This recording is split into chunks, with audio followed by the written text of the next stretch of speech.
Instagram इस application को इसलिए बनाया गया था ताकि लोग यहाँ पर अपने फोटोज, अपने थॉट्स, अपने वीडियो शेयर कर सके।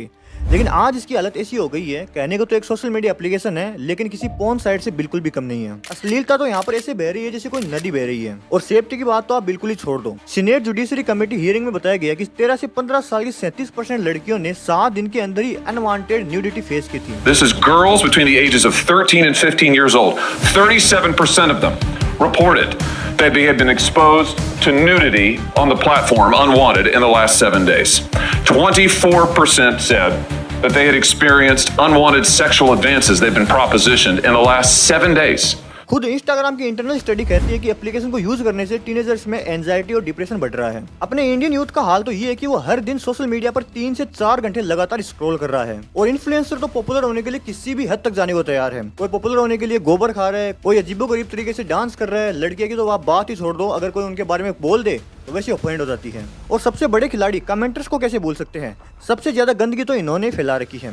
आप किसी भी टीनेज गर्ल की रील को देख लो, वहां पर आपको ऐसे ऐसे कमेंट्स मिलेंगे कि आप उनको पढ़ तक नहीं सकते। इंस्टाग्राम का हाल तो टिकटॉक से भी बहुत ज्यादा बुरा हो गया है। हाल ये है कि यहाँ पर खुलेआम रील्स के थ्रू पोर्न्स दिखाए जा रहे हैं। इंस्टाग्राम पर हजारों ऐसे ग्रुप्स है जहाँ पर सैकड़ों की तादाद में हर रोज पोर्न वीडियो सर्कुलेट हो रहे हैं। अब समझ में तो ये नहीं आ रहा कि जब ये चीजें खुलेआम हो रही है तो इंस्टाग्राम को ये चीजें दिख क्यों नहीं रही है? इंस्टाग्राम इन चीजों को बैन आखिर क्यों नहीं कर रहा? इंस्टाग्राम पर ऑलरेडी 40 से भी ज्यादा लॉ सूट्स फाइल हो रखे हैं, फिर भी वो इन प्रॉब्लम्स पर काम क्यों नहीं कर रहा?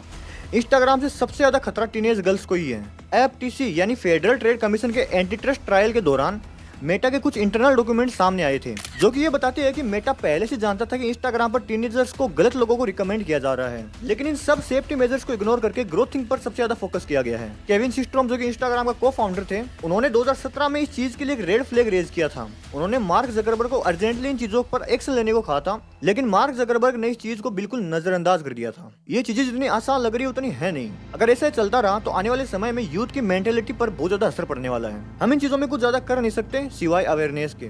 लेकिन एक चीज हम कर सकते हैं, अगर आपको इंस्टाग्राम पर कोई भी इनअप्रोप्रिएट रील दिखाई देती है तो उसे आप तुरंत रिपोर्ट मारो, ताकि इंस्टाग्राम उस अकाउंट को ही सस्पेंड कर दे। आई होप आपको ये वीडियो पसंद आई होगी। Thank you.